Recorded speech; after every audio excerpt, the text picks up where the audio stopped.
मैं पहले कह चुका हूं कि औरंगजेब की सरकार चल रही है। अशोक गहलोत की सरकार औरंगजेब जैसा बर्ताव कर रही है।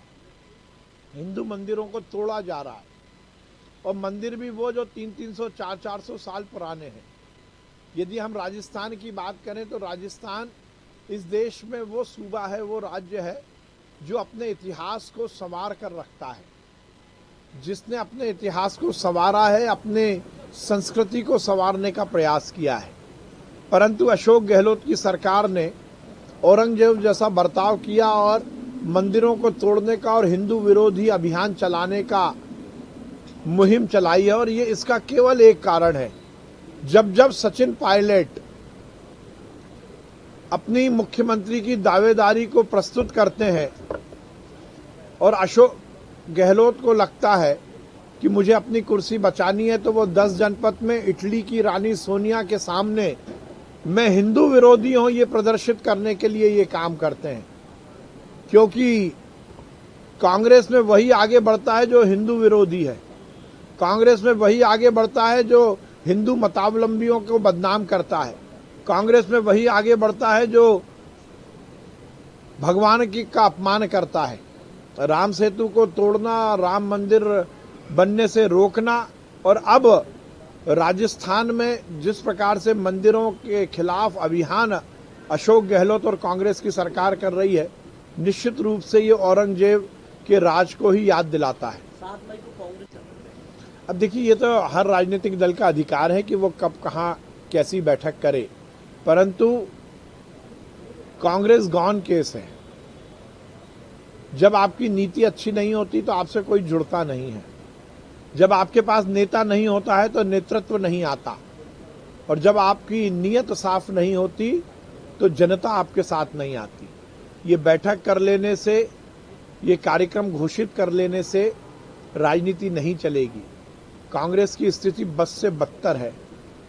वर्ग संघर्ष, गुटिये और गिरोहों में बटी हुई कांग्रेस, कहीं कमलनाथ का गुट, कभी दिग्विजय सिंह का गुट, मेरी कमीज तुमसे ज्यादा सफेद, ये बताने में ही कांग्रेस के नेता अपना समय बर्बाद कर रहे हैं।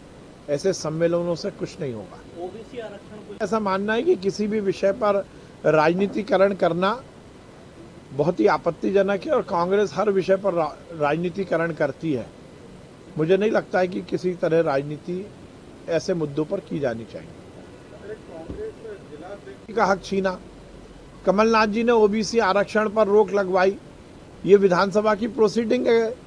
आज के नेता प्रतिपक्ष गोविंद सिंह जी ने स्वयं कहा था कि रिट मैंने और कमलनाथ जी ने लगवाई थी ओबीसी आरक्षण के खिलाफ। ये हम नहीं कह रहे, ये तो तथ्य कह रहे। कांग्रेस की उस समय की सरकार ने, जब कमलनाथ जी मुख्यमंत्री थे, गवर्नमेंट एडवोकेट खड़ा नहीं हुआ था और उसी के कारण आरक्षण पर रोक लग गई थी। भारतीय जनता पार्टी तो हर वर्ग के कल्याण की बात करती है। जो भी कुछ हुआ है, इसका कारण यदि कोई है तो वो कमलनाथ जी है।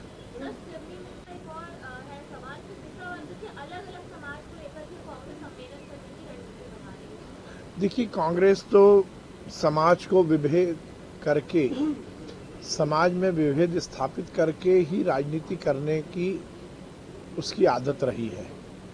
मुख्य मुद्दा ये रहता है कि जब आप किसी वर्ग के बीच में किसी राजनीतिक सोच या राजनीतिक एजेंडा लेकर यदि आप कोई सम्मेलन करते हो, तो फिर आप उस वर्ग का कोई हित नहीं करते। आप तो अपने पॉलिटिकल एजेंडे या अपने पॉलिटिकल फायदे के लिए सम्मेलन कर रहे हो।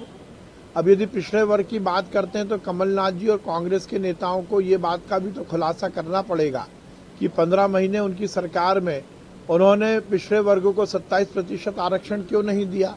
पंचायत के चुनाव में क्यों वो खुद कोर्ट में गए और पिछड़े वर्ग के आरक्षण पर रोक लगवाई।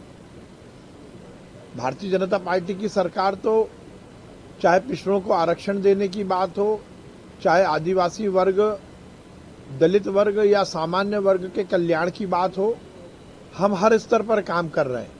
कांग्रेस केवल ढकोसला कर रही है, कांग्रेस केवल दिखावा कर रही है, और ऐसे दिखावे से कोई भी वर्ग आपकी ओर आकर्षित नहीं होता। ये कांग्रेस का चुनावी एजेंडा है, और पिछड़ा वर्ग इसको जानता है। पिछड़े वर्ग में तो कांग्रेस को लेकर जबरदस्त असंतोष है कि कांग्रेस के कारण ही उनके आरक्षण के मामले में रोक लगी। जयपुर में एक हिंसात्मक घटना हुई है जिसको लेकर लक्ष्मण सिंह